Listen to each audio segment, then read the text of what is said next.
Hi, David Erdos with poem 43 from 2020 Vision. Yesterday's was a light-hearted entry. This one is slightly less so, as it deals with some of the problems and concerns of the recent day or so. This is my mother's window. In the cave/lounge where I write, there is a photograph of myself and my mother. It is one of those pictures where her eyes seek and follow no matter where you are in the room. The photograph makes her real, while I look hot and asleep, somehow absent. But her stare continues, undeniably real. Lost life looms. I am wearing the same t-shirt today as I am in the picture. It was taken by one of my almost brothers, as Anthony too knew my mum. I can clearly remember the day when the picture was taken. I was making a short film to frame her as an entirely new stage and screen had begun. My mother had never acted before, but she was brilliant at it. Anthony acted superbly, but he did not do what she did, which was to somehow transcend and to know and to speak in a strange new way through the camera. She knew the reasons why we were filming. It was something to see when she'd gone. This was never discussed. It was just part of the bravery of her.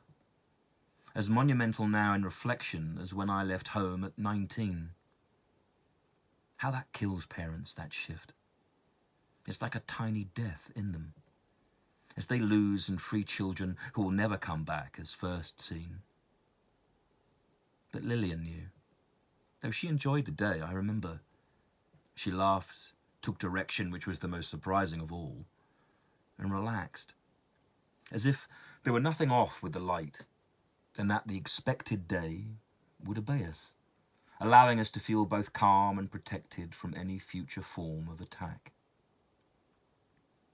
Now this photograph is that film, with all of it held by one image. It's a bottle of sorts, the imp's lantern, from which she may one day rise like a flame. Perhaps I'll be too old then to see, or dead myself, but she'll do it. She was such a powerful person, and so much of that force fuels each frame. It's part of what she gave me, along with this house and care, clothes, possessions, a life of love that was measured by the strictest rules of the game. So for those who have gone in this time of change, I am with you. For those who are left, your departed have made a deep sacrifice. They have simply stepped through the gate that this science fiction fact has now captured. As photographs become portals, windows in the real, some advice. Just think of this as a war, such as the one my mum lived through. Born in 1938, she had purchased on the cost of such loss for 6 years, as did my dad, who will have his own poem. But his last look when I found him was framed by a further world of dark glass. Death does this to the eyes. They suddenly reveal different windows. Now, if I talk of this torment, I do not do so to depress, but simply to state how we must seek the worth in each moment, as we do not as yet know which story is being filmed or addressed. When I look now at the shot, I see both hers and my childhood. I see her as a young girl tap dancing, and then the older woman excited by the famous Phil Collins drum break. I see where reality warped in that last awful hour in which I held her hand as we splintered and I could feel our souls weep and ache. In the film, I get the last of her past before cancer claimed her. She had reached beauty's end, as we all must, when it decides to withdraw from the face. She was not conventionally pretty, my mum, but she had such magic to her. She could also be judgmental, ferocious, and the most outrageous girl in the place. She could be unforgiving, tough, tame, and despite her lack of touch, truly loving. Had she lived today, she'd have managed, and now an expert on screen, battled through. But she left. She escaped through pain's sharp gate, for new country. She did not become a statistic that is being held up to us now like a brand. She was the brightest fire, the force, and she lives in me every moment.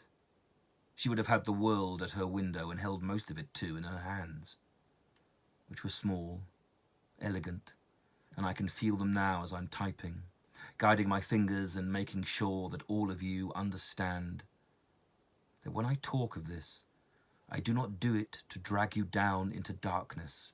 I just want to tell you that absence, which is where we are now, is survived. If only in memory. Look, what lives in the mind is existence. If the body falls, fails, and suffers, then the battle, my friends, rages on. Do not believe what you're told.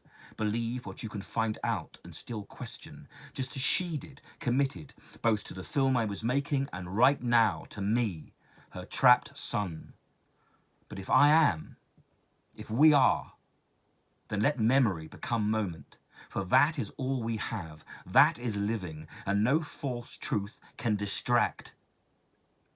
As Antony's photograph becomes film, the story it tells keeps and cures her.